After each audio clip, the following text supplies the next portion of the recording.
এগুলো হচ্ছে গাছগাছালা। এটা কি কাজে লাগবে? এটা অ্যালার্জি এবং যারা মুখে লুচি নাই, এখানে আরো অনেক গাছ দিতে হবে। সেই গাছটা দিয়ে প্রাচীনকালের হেকিম চিকিৎসারা এভাবে করতো। তারা তারা এভাবে গাছগাছালা দিয়ে চিকিৎসা করত। তারা তাড়াতাড়ি সুস্থ হয়ে যেত। আর এখন আমরা বর্তমান যে মেডিসিনগুলো খাচ্ছি, সেগুলো কিন্তু মেডিসিন বিভিন্ন গাছগাছালা দিয়ে বিভিন্ন কিছু দিয়ে এগুলো ওরা মেডিসিনগুলো তৈরি করে।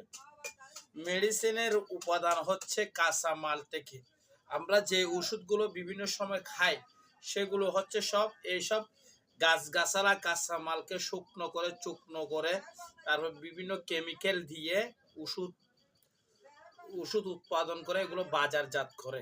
এগুলো খেয়ে অনেকজনের সুস্থ হয়। কিন্তু এই যে আপনারা দেখতেছেন গাছগাছালা, এগুলো দিয়ে কিন্তু আগের মানুষরা চিকিৎসা করত, চিকিৎসা করে তারা সুস্থতা পাইতো। আল্লাহ তাআলা রব্বুল আলামিন এক এক গাছের এক এক ক্ষমতা দিয়েছে। সেই গাছগুলোকে এখানে দিতে হবে, দিয়ে এগুলোকে মিক্সার করতে হবে, মিক্সার করে রস বের করতে হবে।